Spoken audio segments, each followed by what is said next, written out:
NHS, yet the pharmacy cuts are still imposed. Over 20% of GP appointments are about personal relationship problem, housing, unemployment, or work-related issue. There are several medical conditions and events which cost the NHS a huge amount every year. Loneliness and social isolation are associated with 50% excess risk of coronary heart disease.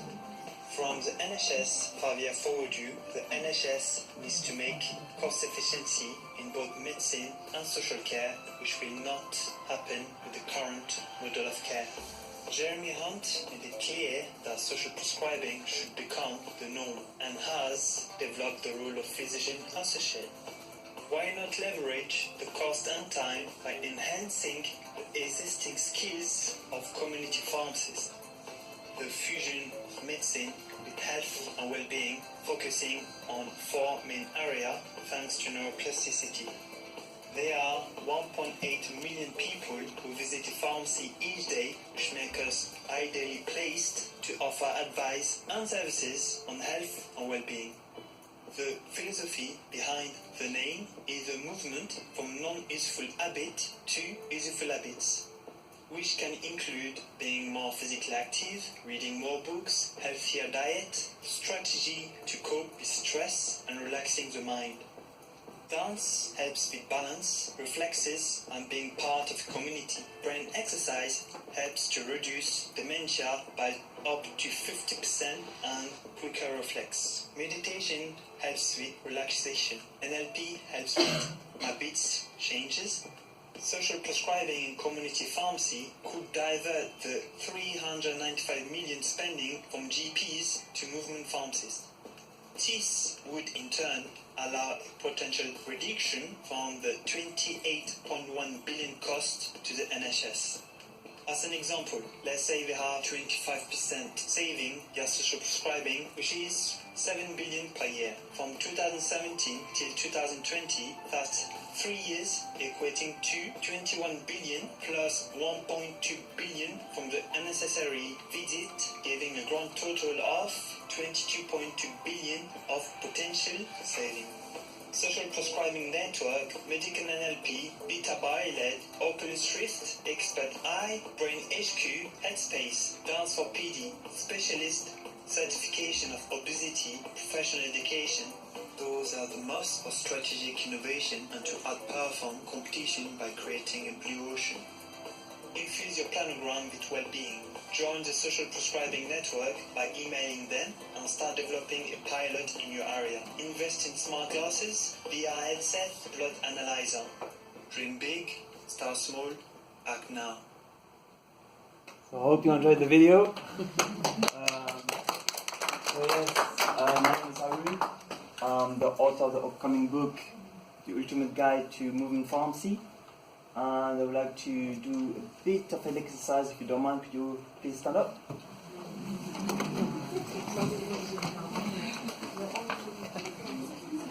So yes, what we'd like you to do is a 360 turn facing back forward. So just turn. And I would like you to remember how you felt. Now, I would like you to remember how it felt, the feeling of turning around. Now try to imagine you have to keep your head fixed, your shoulder fixed, and your hip fixed to try to turn around now. It's harder, right? That's what Parkinson patient feels like. And you can all sit down now, that's fine. So essentially, if I wanted to move my right arm to my shoulder level, to lift it, that's quite boring, right? But what if I was to change the movement, that my right arm is a wing and I'm flying in the sky? So what I did just now, the left part of your brain is for logical word, is for wording, but your right part of the brain is for creativity and pictures. So that's why dance has many advantages over exercise. So I've been dancing for over 10 years. And I'm a registered pharmacist, so that's why I've got this huge passion of mine to try to combine both pharmacy and dance. So that's how the name of modern pharmacy came about. So I'm going to show you a model of care which I kind of developed using an image So then it's easier to anchor an idea, and it's easier to remember. How many people here has heard about Stephen Covey, the 7 Habits of Highly Successful People? Yes? Can you remember the 7 habits in the circle? So, okay. So essentially you had a figure. So once you have a figure, it makes it easier to put your thought into the image to develop an idea. So most of my presentation don't have a lot of bullet points. You just have like figures, and then most of it is just freestyle. Like I don't need to prepare for it because I already got the idea. One of the ways to ask yourself a question, does the answer come naturally? So that's how you can get the patient out of me, because it's not rehearsed, it's coming from inside. So essentially this figure is what I see moving pharmacy to be. I'm going to go through in more details with you now. So yeah. So essentially, right now, pharmacy is focused on medicine. That's what MUR and MS, we're providing services to people, but it's always medicine focused. But I don't know if many people went to the RPS annual conferences, but I went there last September. That's when the idea of modern pharmacy came up to me, because they were saying that they needed to bridge a gap between health and well-being with medicine. Right now, pharmacists are defined as expert in medicine, and I want to change that to pharmacists being expert in medicine and well-being. So essentially, when you use that concept of yin and yang, how many doesn't know about it? Can you lift your hand if you heard about the yin and yang? Yeah, because I did judo at the age of 7, and I stopped in 2009. So I've been judo for over 13 years. I'm a black belt. So that's why I try to use elements from my martial art background into pharmacy and dance as well, trying to take different elements to make a fusion, so you create a more concrete model. So essentially they have the mind and the body. And you have the medicine, which act upon the body. But we don't have much things, which is for the mind, which is the health and well-being part. So using that 50-50% distribution is how I was able to find so many provision gaps within the current pharmacy model. The pentagram. How many people know the history of the NHS and how it was based on the 5 giant evil? Can you please lift your hand? No? You haven't heard about the 5 giant evil? On how the NHS was founded? Essentially, I'm French, and I had to do an exam live in UK.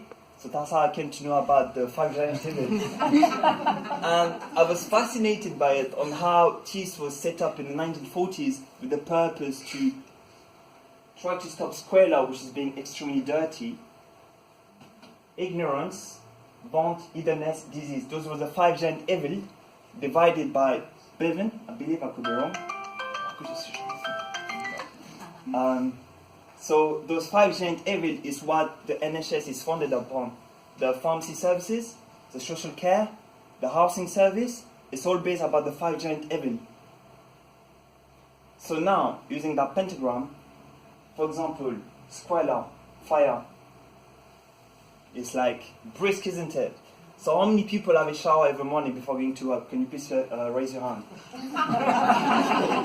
Yes? So everybody is making sure to be clean physically, right? How many of you wash your mind before coming to work? Can you please raise your hand? I wash my mind. So just one person. So how many of you have heard the concept of priming before? Priming? If you heard of it, can you please raise your hand? Just one. Okay. So the concept of priming is come from NLP. How many of you have heard of NLP before? Can you please raise your hand? Just one. Okay, NLP stands for Neuro-Linguistic Programming, which was a methodology developed in the 1970s. And NLP is used by all public speakers that are not worldwide. How many of you have heard of Tony Robbins? Can you please raise your hand? We're not very well educated. Okay. How many of you have seen the movie The Secret? The Secret. Okay. Essentially, The Secret is based upon, like, if you think positively, good thing happens to you. And essentially the principle behind priming is every morning to get up and say to yourself positive word, so that, because essentially your brain is designed to think negatively. Because back in the days when we used to be in the rainforest, like in the savannah, and we had to look out for predators, we didn't have to think, oh, you're just moving, that's fine, I'll be safe. If you hear any sound or any movement in the environment, that could be a predator attacking you. So your brain has been designated to look out for any danger, to always be in a negative bias. So it's in your gene. So the only way to overcome it is to practice daily by giving gratitude word. I'm grateful for my health. I'm grateful for my life. I'm grateful to have food in my table. I'm grateful to have a house. I'm grateful to have supporting families. I'm grateful to be impacting positively the life of other human beings. That's what priming stands for. But just one person in this room has been priming. Yet everybody is doing it physically. Why not do it like in your mind? Because it makes immediate impact. I only came across this methodology in 2014, in November, and it changed my life forever. Like, I wouldn't be standing right here now if it wasn't for that principle, which I found out 2 years ago from reading books. So that was for squalor. Ignorance. Think of it that many people, patient are health illiterate. So what I mean by that is some of the terminology used in the pharmacy, don't understand it. So why not have some kind of information booklet that we already provide, but we need to put more effort into it to educate the patient on self-help for treating themselves at home, rather than going to the GP for something they can just buy paracetamol, aspirin. So we need to educate the public that they can treat themselves via minor element services. So that's one of the mission statements for the model. The other one is want. So what I mean by want is the society is conditioned to only look at materialistic things. But there are 7 forms of wealth. The first one, money. Second one, your health. Third one, your wisdom. The fourth one, your reputation. Fifth one, your integrity. The sixth one, family. Seventh one, your impact in this world. Those are 7 forms of wealth. Yet we only focus on one. That's why so many people are stressed out, anxious, because they haven't got money. But they don't look at the other wealth that they have already, which is the family, the health. So that's one of the messages that we need to bring up through pharmacies, that actually it's not just money. You're already very wealthy in other form. Yes? Idleness, procrastination. People are not doing anything with people sitting at home. It's not because they were not taught well. It's just because they're not given strategy to move on with life. Because if you haven't got... Many people in this world die at the age of 25 and are buried at the age of 75. So what I mean is many people stop to learn at the age of 25 and just go on with life. Not doing anything, just going through life, like doing nothing, going with the flow, but not making changes. So we need to change this, that pharmacy can give some strategies, which is why I've included NLP into my pharmacy model, so that it can give strategies to patients that might be suffering emotionally, that actually you can do more things if I was to give you some strategy. So I came up with an idea called Pharmacy Inspiration Session. So what I mean by that, an example is, what if you had a weekly session with patients that might be interested on different topics? So it could be the pharmacist as the group leader giving a speech like I am right now, because I'm just one person, and having a collaborative work with a doctor, a physician, a life coach, an NLP practitioner, giving a 1-hour speak each week with different audiences. By inspiring the people coming to the session to take changes and action in their life, we can improve their well-being. And also increase the value we provide to the patient. How many people feel like when they come to a pharmacy and say, here's my prescription, how long will it take? That's because it's not the fault of the patient, that's the fault of the society. Because back in the days, the grandmother would bring the grandchild going to the pharmacy, giving a prescription, just going to the pharmacy to get some medicine. And the little child would say, "Is that it? Just medicine?" "Yeah." "Okay." So how about if you go to a doctor? The doctors are really useful if anything you need. So doctors are really important, and pharmacists are just medicine supplier. So we've been conditioned at this small age to think like that.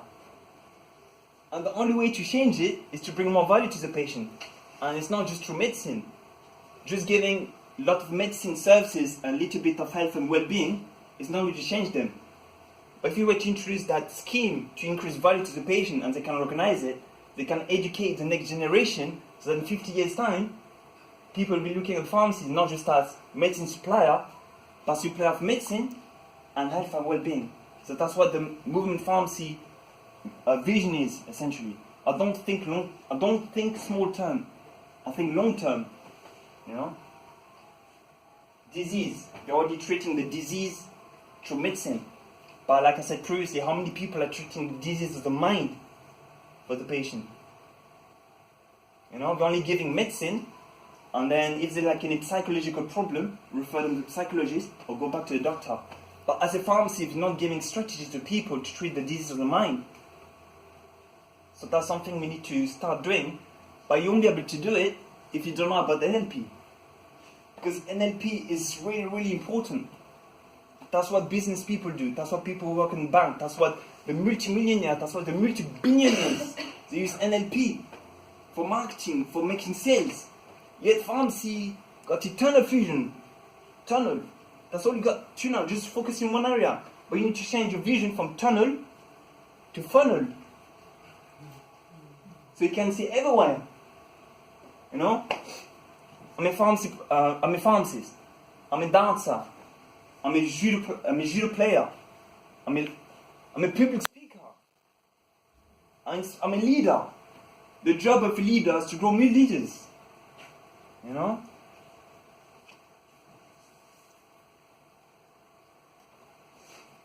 So then that's the pharmacy cross, which I kind of mixed it in to make it easier to retain in your mind. So body. So from the previous exercise I've shown beforehand, dance is a really useful tool to improve your fitness, to improve your reflex, and to reduce social isolation.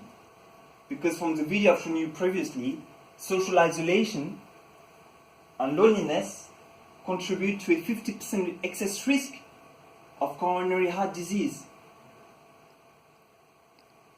And this had such a huge weight to the NHS. You cannot expect an 85-year-old woman to go to the gym. Because the environment is not there. It's not she doesn't want to. It's just no environment for her to support her growth and well-being and physical activities. So that's something we need to look into. I'm a dance for PD practitioner, which means I can teach dance for people for Parkinson. I'm trying to push it in Swindon, which is going to happen this year, because I approached the Swindon Parkinson group and put them in touch with Swindon Dance to develop that scheme. Because I'm really passionate because patient care is my first priority. And if I can do that through different avenues, which is whether through dance, which could be through advice, through medicine, advice, I'll do it. You know? Then the mind, like I mentioned previously, which is NLP, neuro-linguistic programming. But there's two types of NLP, the different type of NLP. The one I'm looking into specifically is medical NLP that's been running since 1996 by a psychologist and a doctor and pharmacist.